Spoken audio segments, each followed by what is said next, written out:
know, you watch the videos of the lion just ripping apart a gazelle.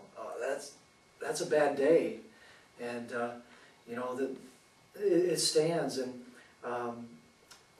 for we know that the whole creation groaneth and travaileth in pain together until now. But you know the deer, he's now got to bend down and eat and keep one eye out for predators and keep his ears perked. And just always looking out for the predator. We've seen the videos of hyenas crushing the bones of their meal. And you know, you're having a bad day when that happens. And but we see, you know, we'll see even domestic animals, ones that we have taken in and domesticated as man. And people will buy these animals or take them in, and they'll abuse these animals and neglect them, and they'll be all riddled with disease and live in filth and so forth. You know you know, I believe in eating meat. I love eating meat. All right, I'm not afraid to kill for a meal. But that's not right. The righteous man, he regardeth the life of his beast. It's just not right to do that. But anyways, I tell you what is real bad, and you know, you might squirm a little bit. But I was going down the road one day. This was last week. And the car in front of me was slowing down, and then I saw a bird kind of walking off the side of the road. And so I get up there, and I see, that's not a bird. That's a black cat. And he's just dragging his back legs. He had just gotten run over. And, you know, it's sad. But those things happen, and you're saying, you shouldn't say that. You're scaring the kids. Well, they ought to be. They're just living in this little perfect little bubble. They ought to fear the Lord. They ought to have some fear. They ought to know, you know, the wages of sin is death. This is not, and they say, just say, you know, we had a guy in here, just say positive things to it. Just say nice things. Well, this ain't a positive world. This is a negative world with negative consequences, and the end result is a very negative thing. Why should we just preach positives? But by fear pulling them out of the fire. And some have compassion. Some folks will get saved by compassion. Most will get saved by fear. But your children ought to know the fear of the Lord. They ought to know there's consequences. They ought to know that we're cursed under sin, and that we're condemned to hell unless we believe on Christ. That's not too positive to think that we're condemned. My advice, though, is, you know, I was thinking about all this roadkill there. When you're going down the road and you see that cafe on the side of the road, and it's got the sign and it says special of the day, mystery meat, don't stop at that one. Keep going, all right? But I saw this cat dragging, and no doubt it would have gone off to the side of the road and been dead within minutes or hours. But animals do have a hard time. Things happen to them. Cars happen to them. Other animals happen to them. Bad things happen to people. It's a tough world for animals, but it's a tough world for people. It's a mean, cruel world. It's a sin-cursed world. But I was going down the road and I see a truck down the side of the cliff. It's not a steep, long cliff, but there's no way he was getting out. He was going to need a tow truck. You know, you get stuck in the mud. Bad things happen. You get stuck in the mud. You get a flat tire. Your car breaks down. You know, you'll break your arm.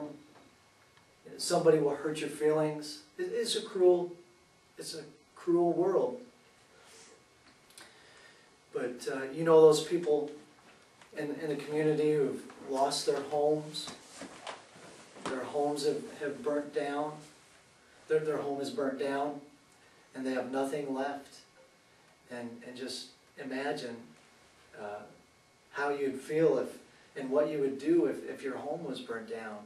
Bad things happen to people. People get sick. People get illnesses. People get diseases. And people live in pain every minute of the day and can't sleep for the pain. People have diseases which keeps them from doing things that normal people would do. It is a tough world. Some folks will no doubt get laid off from work this year, not be able to find work, and other folks, they're struggling with their bills, and it seems like it's never enough to pay the bills, and it's a struggle. We groan and travail in pain together until now. Someone dear to me this last week cut most of their the end of their pointer finger off, and you know, that is devastating, especially in the kind of work that they do. And another family member has just lost their leg from complications from gangrene, which came from diabetes.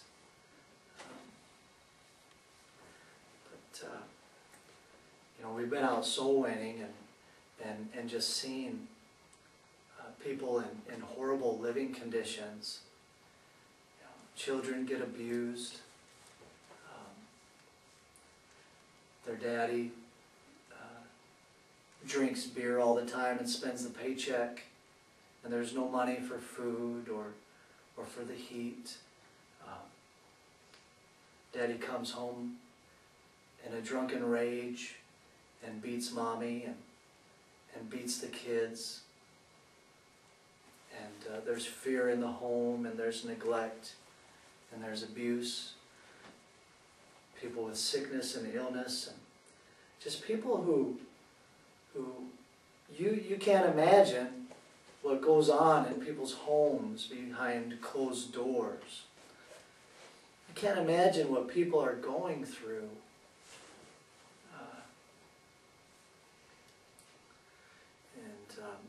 And for example, in your family, your dad smells funny. But people have a hard time. They have a hard life. And you know, you struggle in school to do well. People struggle in school to do well so that they can go to college and struggle and make the grade and get the degree, the diploma. And so they can get a good job where they can struggle on the job and balance that with family and all the problems that come up in life. And you're saying, you're just so negative. Well, life is pretty, yeah. Jesus came to give us life and to have it more abundantly. But the fact of the matter is this is a cruel, cold, sin-cursed world. We get sick, we get tired, lonely, we're in despair, sad, frustrated. Friend, Jesus is near to the brokenhearted. By the way, Jesus is near to those of you with cold hearts as well. You've got, it's not just that Jesus is near to, you know, look unto me and be ye saved, all the ends of the earth. Whether you have a cold heart or you have a pliable heart, look unto me and be ye saved, all the ends of the earth. Just look unto Jesus. Turn your eyes upon Jesus. Look full in his wonderful face. And the things of earth will grow strangely dim in the light of his glory and grace. But